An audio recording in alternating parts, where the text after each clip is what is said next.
The Girl Who Never Laughed by Huw Carr. Directed by Brenden James. In the thick darkness, it began with the throb of her heart. Though the night was often alive with sounds, the snarl of possums, or the insane ringing of cicadas, the shrinking of the corrugated iron roof in the intense cold. On such nights when the terror came, the dark all around seemed to pause, expectant and waiting. It would begin with a dry clacking, like the sound of gum twigs snapping underfoot. It would be terrible enough in their little one-room house, so far away from town, to think that someone was stalking about the house in the dark. Yet the sound would grow, horrible and dry, like a dull, dying wheeze that failed to die, rising in pitch and volume until it transformed into the final terror, a high demoniac and maniacal laugh. Sounding close to her now, Catty would be unable to stop her eyes springing open in alarm to see from where the thing came. Could she spring from the bed and get outside before? No. There it rose up, the sunken, pale face, white like the moon, a face that was almost all jagged mouth, gushing with newly spilled blood. Although it did not come every night, that vision, if it was a vision, haunted Catherine Owens often enough that she failed to sleep at night.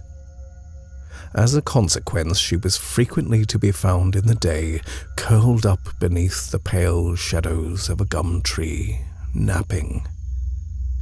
This behavior had earned her the name Catty. That and the fact the other children treated her like a mangy, unwanted cat. While they laughed and played in the dust of the parched town, turning strings of bark and town detritus into fairy rings, pirate ships and palaces where princes waited, Catty looked on it all and could not find the place inside of her to laugh.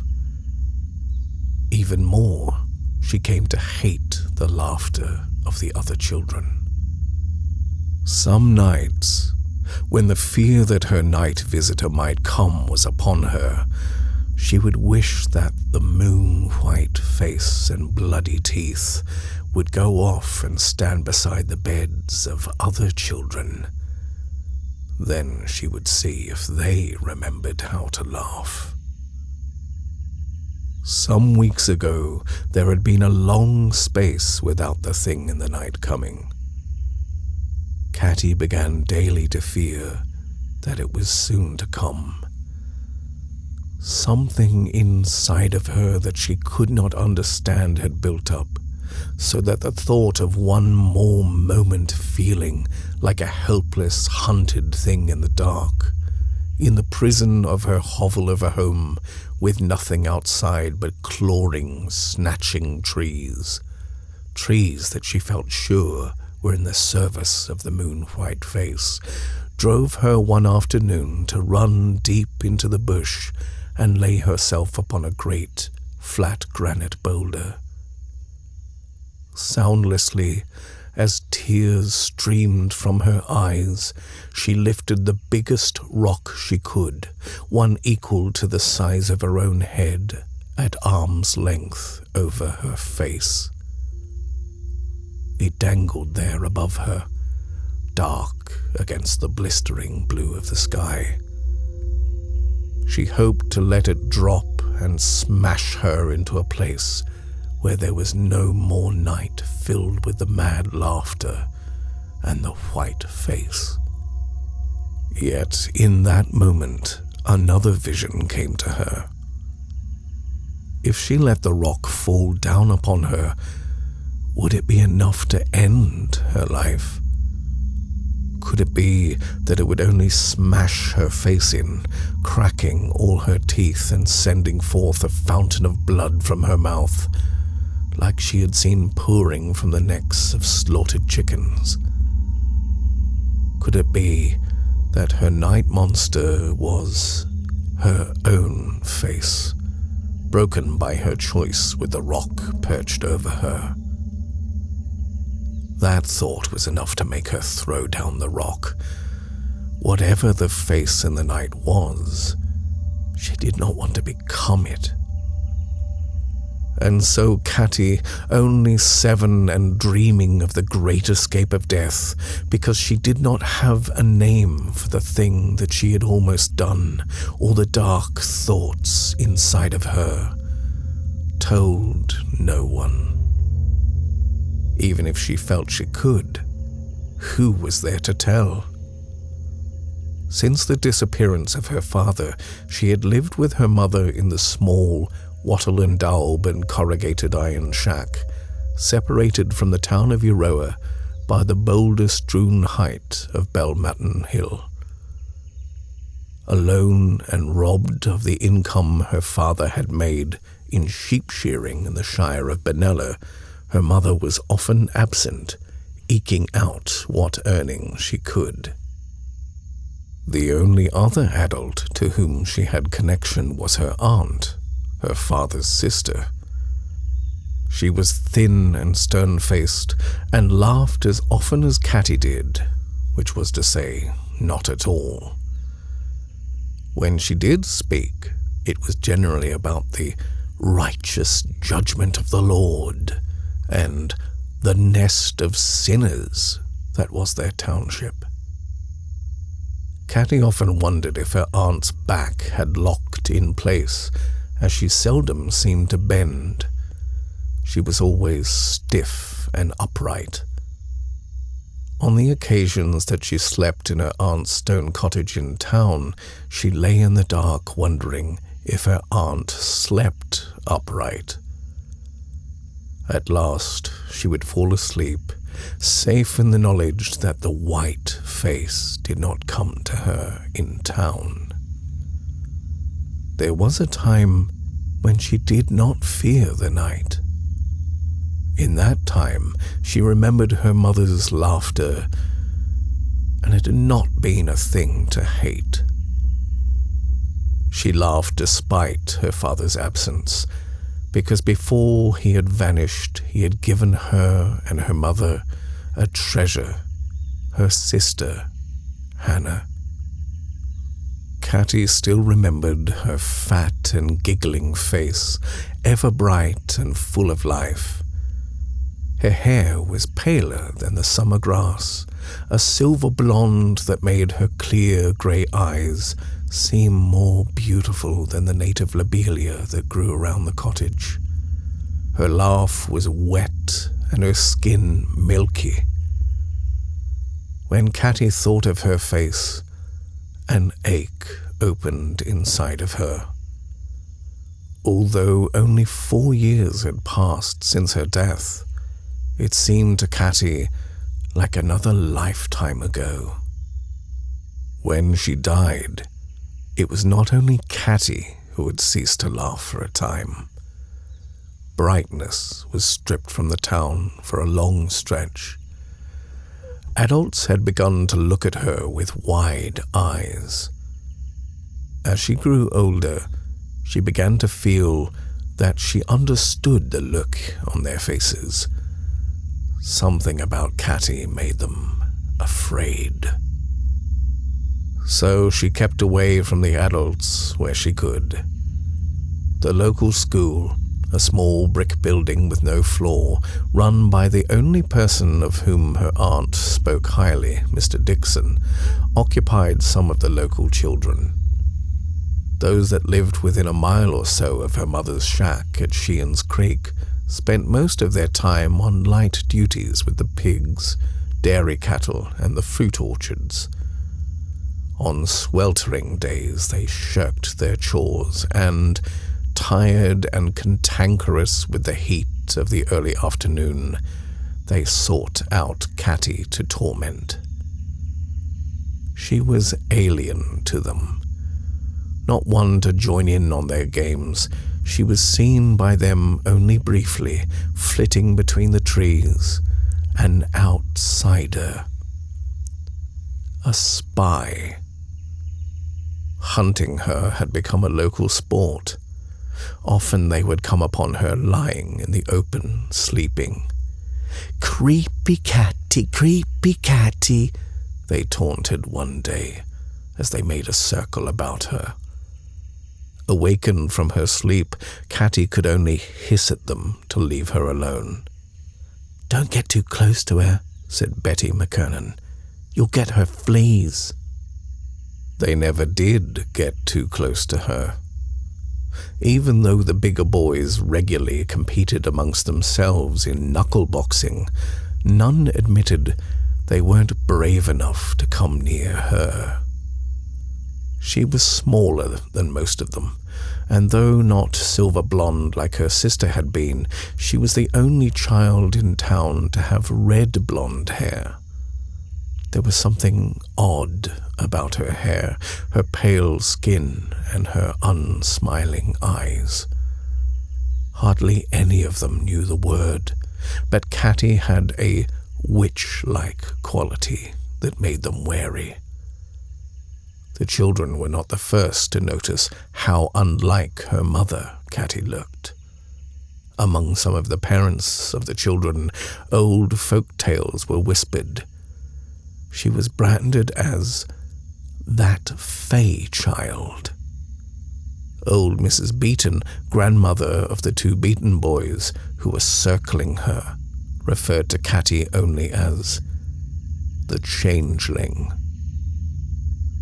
Picking up sticks from the ground, the children wove about her, chanting "Creepy Catty" and pointing their improvised wands. Their pace began stepping in time, the beat of their feet becoming a stomp to match the rising frenzy of their voices. Mickey Beaton could feel something was about to happen. He half wished they hadn't found Catty. It was more fun hunting her.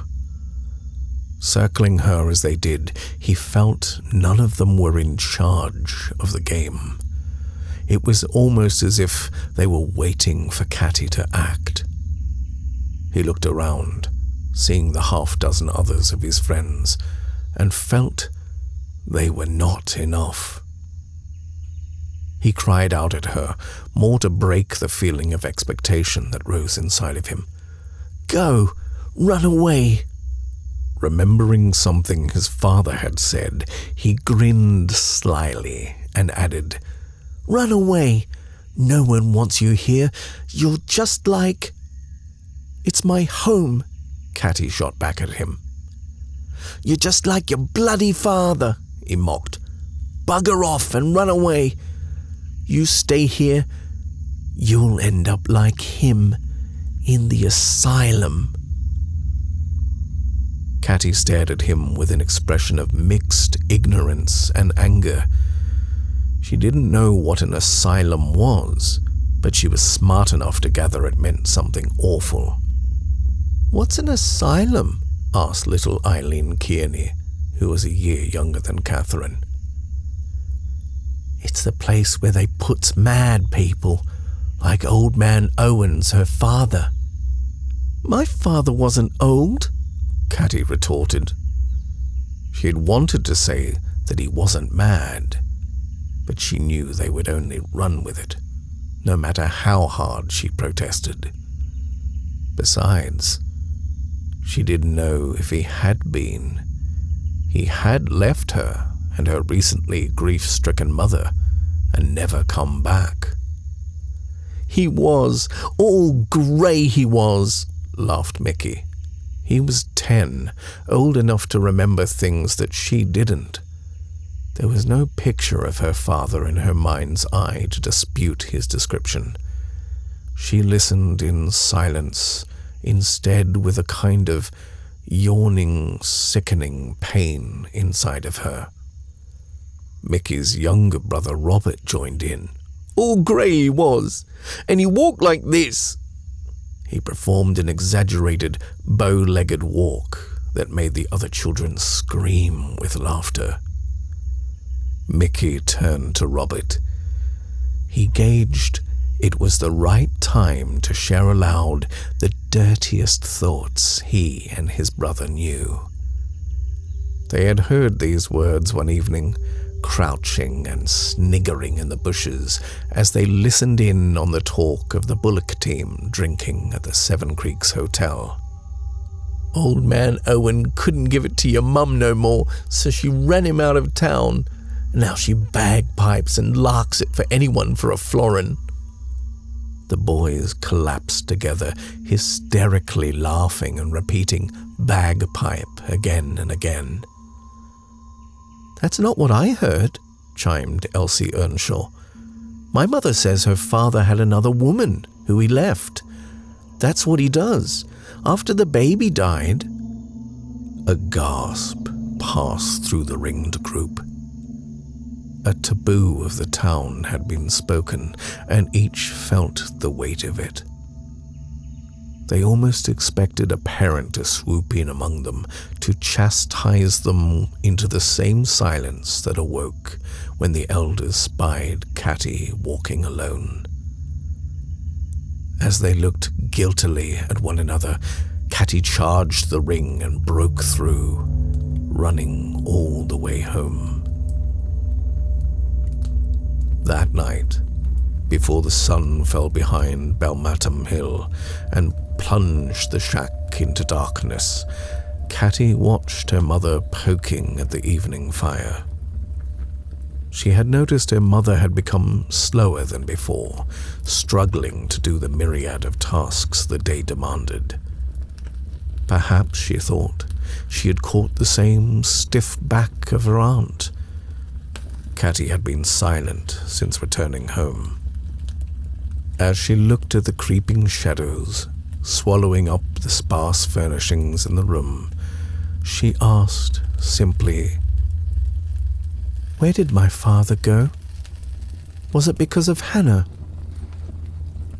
A pale remembrance of her sister's gleeful face crossed before her eyes, and her sentence failed. Her mother started as if she had been struck. She turned sharply and faced Catty. Only her glistening eyes were clear. For long moments she said nothing. Catty heard her make small, whimpering sounds. Then she stepped closer. When she could see her mother's face clearly, Catty saw it was hard. Her jaw clenched tightly. As her mouth opened to speak, her voice trembled. He was a bad man, Catherine. We needed a good man when your sister left us. We needed someone to stay and help me, to help us.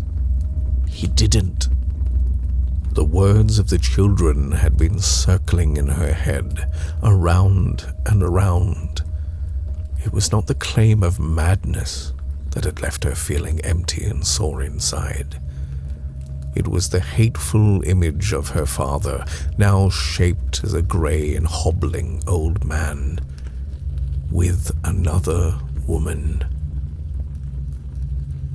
Fathers loved mothers. The two words went hand in hand. She had a mother, and once had had a father.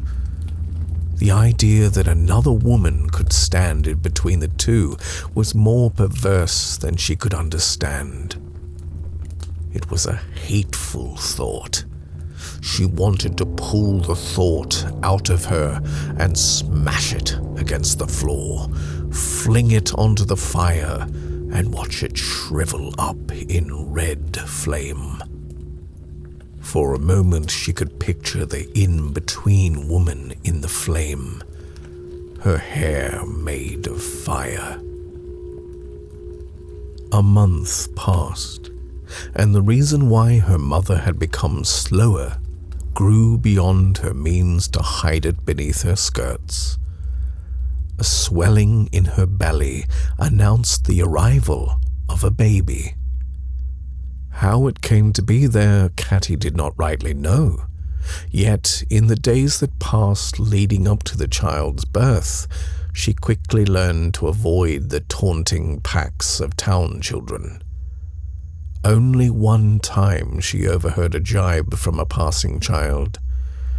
She was hiding from the sun in a high crook of a tree, unseen as the beaten boys passed by underneath. "Dad says it's as she takes it up the wrong way," Mickey said, and Robert cackled like a pebble skimming over rocky ground. "But they must have missed, 'cause she's up the pole. 'Slikely she'll come out as cracked as Catty."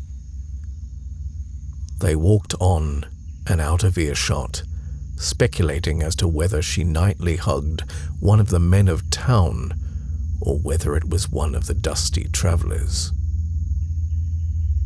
That night, the darkness about the shack was full of stillness. The night thing came. What began as a distant creaking beyond the wooden walls rose to a hoarse, panting sound, fast and desperate. Then Catty sensed it was in the house. She waited with eyes open, seeking sense of the house shapes that oozed and trembled in the darkness, waiting for that face to stand at the foot of her bed and leer. For long moments, there was only silence. Suddenly, a creak sounded near her mother's bed. As her mother slept on, unknowing of the horror in the house, a shadow crawled on hands and knees to the edge of the bed. Its movements were jerky and spider-like, until as Catty held her breath and saw the night thing turn its head to face her. Even in the dark, the cavernous mouth gaped in a corpse smile. Its fingers fumbled at her mother's sheets and then lifted them slightly from the edge. The moon-white face slipped in, crawling into the bed beside her mother.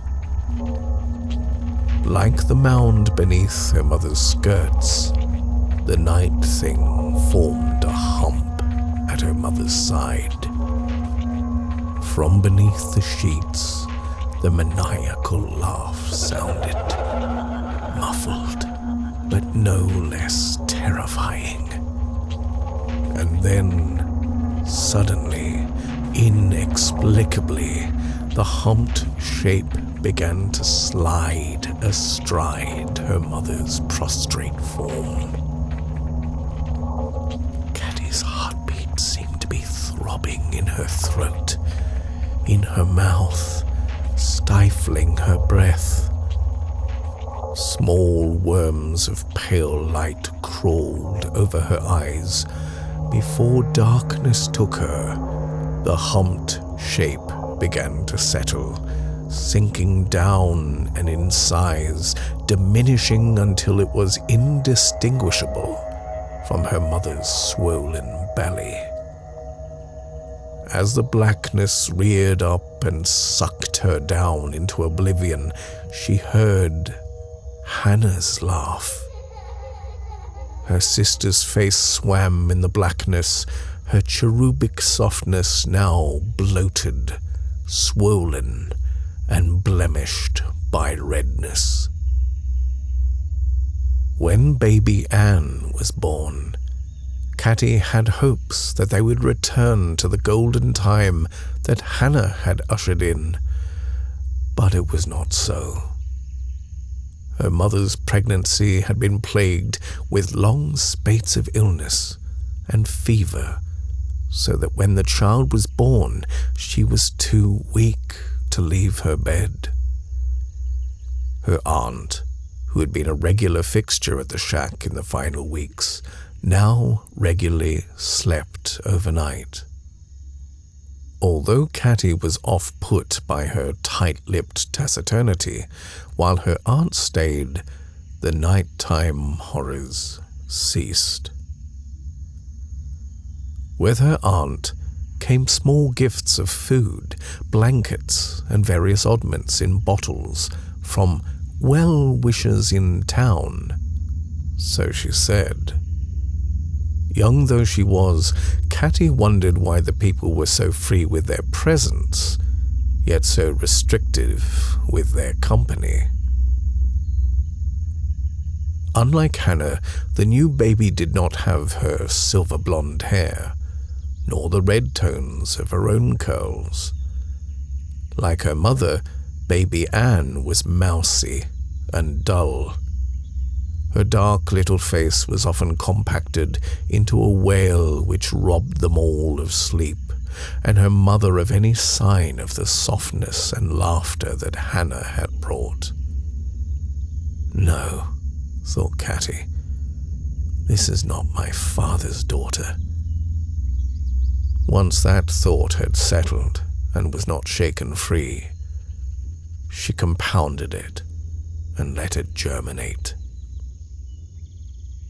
It was not jealousy that grew to darken her thoughts. Her mother seemed as dispassionate at Anne's arrival as Catty. It was the similarity in the two, of their faces, and her own difference that, combined with the fact that more than ever she was ignored by both mother and aunt, made her cross a bridge. Not my father's daughter. Not my sister, she said to herself, and to the grey trees and the dust and the carpet of cast-off gum leaves beneath her feet. The seasons changed. The dryness of summer gave way to the sudden wet and cold of autumn, marked only by the colour change in the fruit trees. Winter brought with it piercing nights of jagged coldness. Sapping fogs snaked their way into the valley, and people were loath to travel far. The sheltering shape of Belmatham Hill and the Strathbogie Ranges to the south lost their benevolent summer beauty and became instead dark hiding places for unknown perils. No one had yet forgotten the faithful massacre 2 generations ago, when a hunting party of blackfellas had come upon an encampment of whites in the night and killed them while they slept. Despite these real and imagined fears, Catty's mother was determined that her long imprisonment in her bed would end. Catty could feel her mother's longing to escape the shack, and the never-ceasing whine of the baby, the empty darkness, the peeling of bark walls, and the constant turmoil of rags, unwashed linen, and drudgery. The generosity from the town had dried up. Dinner the previous night had been made from what Catty's aunt could spare from her own larder. After the meal, the rain and hail had come. It lashed at the roof long after dark, making the 4.5-mile walk back to her aunt's cottage next to impossible. Her aunt passed the night in her mother's bed. Even the baby slept soundlessly. In the morning, the shack was bitterly cold. The baby was given the breast in the icy air as clouds of her breath were caught in the sunbeams that cut through the rough wall timbers. "I'm going to town to get my money from Donkey Watson," her mother announced. "You can't take a baby out in this," her aunt gasped. "I can't stay here another minute. I'll be warmer walking to town than freezing my bones here. And what good will I be to a baby as a woman struck dead with the cold?" "The baby," her aunt began protesting, until her mother spoke sharply. "Can stay here with you. Donkey owes me. He's not been out here to give me what he owes. I'm going to town and I'll put the fear of woman into him if he don't give me what he owe." Words of reproach died on her aunt's lips. Catty could see her need to burst out and denounce the town, the nest of sinners. But the words would be sullied in the presence of her audience. Still, her mother managed to smile. "I'm not spending it on sherry or nothing else, Beth.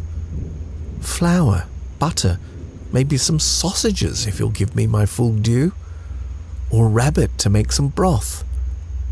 It's getting colder. You can't be the one to give and give all the time. I've done hard work, my own kind of work, and I may not be proud of it, but I'm damned if I'll see it all for naught." For a month or more before, her mother had seemed small and weak. Now she seemed a tower of strength that could not be resisted. The billy was boiled, bush tea drunk, and Catty set out at her mother's side to walk over the still, solid sheets of frozen sleet and dark, icy mud. She had not been invited, but no one told her to scat as she fell into step beside her mother. It was the promise of sausages that made the long walk through the chill bearable. Perhaps there would be potatoes too. She could almost feel the heat of a feast of fat sausages dripping over fluffy potatoes thick with butter. In silence, they passed like grey ghosts along the track that wound between the shapes of huge, ancient gums, their bone-like branches rattling and whiter than the grey sky, white like the face in the night. When they reached the town, Catty was frozen through. Her mother bade her wait on the steps of the church while she sought out Donkey Watson and her money. The sun rose higher, bringing others out into the streets. Catty felt exposed on the cold steps in the gaze of their equally cold glances. She retreated to the hollow of a nearby bush, wrapped inside and feeling more sheltered than on the chill street. She counted as far as she could, beyond 100, and then pressed one of her aching toes before starting her count again. When she had marked the slow count out on each toe twice and saw no sign of her mother, she made puppets of her fingers and acted out the story of a lost girl who had run away to find the land of summer. A small cut on one finger furnished a drop of blood. She rubbed it on the space between her first and second knuckle. Now the Queen of Summerland had red hair. The sun passed over the roof of the church. Catty returned to counting and marking each completion on her toes. She added her fingers to the tally. When she had progressed through them all twice, she went out in search of her mother. It was hard, searching the streets and keeping to the spaces between the trees, bushes, and buildings, so that she could remain unseen and unhindered. From butcher to courthouse, wheelwright to the other churches, Catty sought in vain. She scoured back streets, growing more desperate. The pain of the cold had travelled up her small legs and become a relentless ache in her body.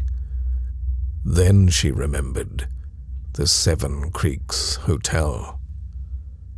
It was far from noon when she at last found her. Her mother had neither flour nor potatoes nor any kind of meat.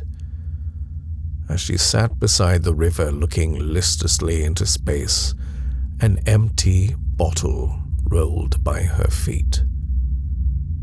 Catty felt no relief in finding her. Finding her meant the dreams of sausages and butter and a belly that would beat away the horror of the night were broken, as they had been so many times before. Her mother said nothing.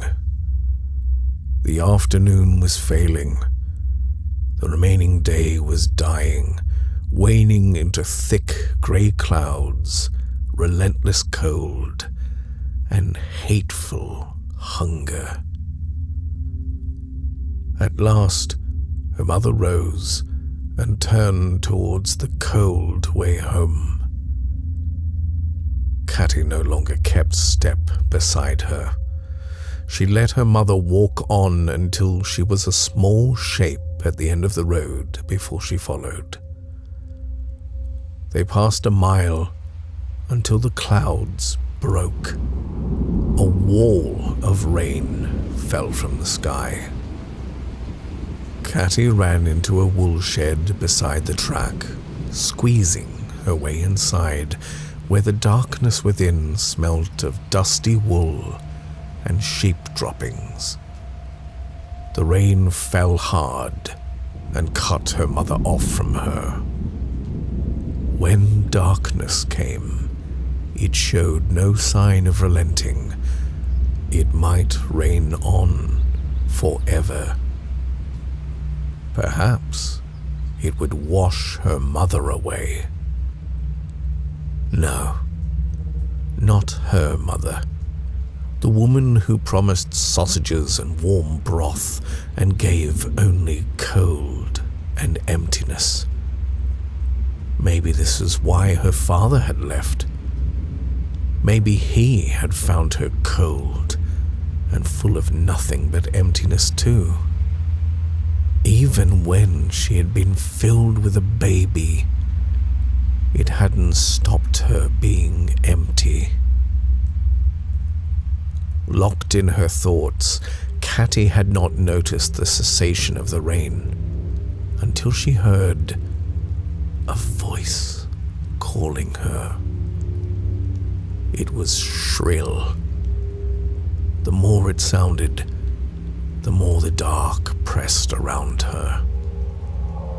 Had the dry, clacking laughter at last found a voice? She almost wished to hear that laugh. It, at least, could be brushed away as a dream in the day, but there had been no falling asleep and entering a dream. The day had faded, and now the voice was calling, unmistakably calling her name. Catty did not move in the dark. Minutes passed. Catty peered out from the shed and heard the sound of footsteps striking a stone across the track. Then her name was called again in a desperate, half-strangled cry. A moment later, her mother came into view. "Catty!" she called out again in one long wail. How did she know that name? She had always been Catherine to her mother. As she broke away from the shadows of the shed, she was sure she heard away among the twisted, misshapen trees, white against the night shadow, a soft laugh. One look in her mother's eyes told her she had heard it too. With wide eyes that flicked again and again to the edge of the trees, the woman Catty called Mother reached out and gripped the little girl's hand. She set a frantic pace. They were out from beneath the looming height of Belmatum Hill. Leaving the main track away from town, they turned to follow the last mile back to their home. Catty looked ahead, hoping that her aunt had a fire waiting for them. Perhaps in the gratitude she would feel for the warmth of the fire, she would forget the gnawing hunger inside. She raised her hand to her mouth and sucked and licked at the dried blood of the Summer Queen's hair. She tasted the salt and thought of the Queen. Had her father left to find the Queen with red hair? When the last stretch was before them, Catty again heard the laughter in the darkness. It was not shrill like the woman at her side who had called her name. It seemed at one with the trees that clacked brittle branches against their ghost hides, and in whose shadows 100 moon-white faces could lurk. Beneath the dark sky, the rough, eroding way to the door stood out. Yet no light was waiting at the end of it. In the moonless night, the shack crouched, dull and dark like a stone. The windows on either side stood out as black eyes in a grey skull. Had her aunts gone to bed? Surely she would have known that they had faced the rain and needed a fire. Catty heard the woman beside her stumble into a run, her voice quivering with a meek, trembling cry. And then the laugh came, clear and high from in front of them.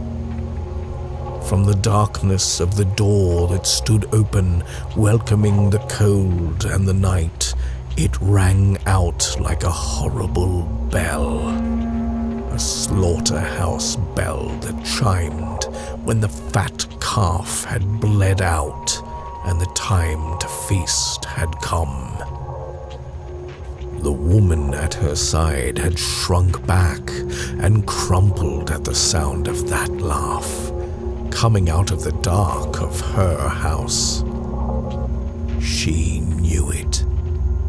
It had sounded in the dark on that evil day when she'd found Hannah, or what was left of Hannah. She shrank back at the memory and its nearness now, but Catty raced on. She leapt towards the dark house, up onto the porch before the yawning door.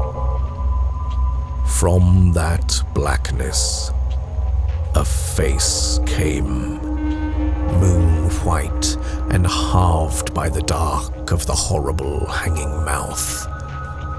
Swaying on each side of the face were curls of long red blonde hair, as red as the blood that was streaked about her mouth. Before the face looked down on her, Catty reached up her arms. "Mummy!" Catty cried out, and smiled.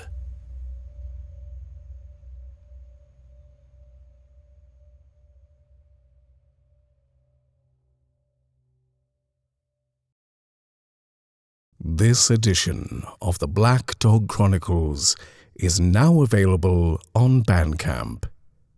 You can be the first to own this story and more. Please support our channel by purchasing a copy and telling your friends.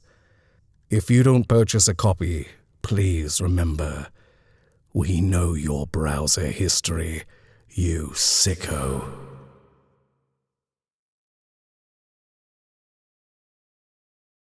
Don't forget to like, comment, share, and subscribe.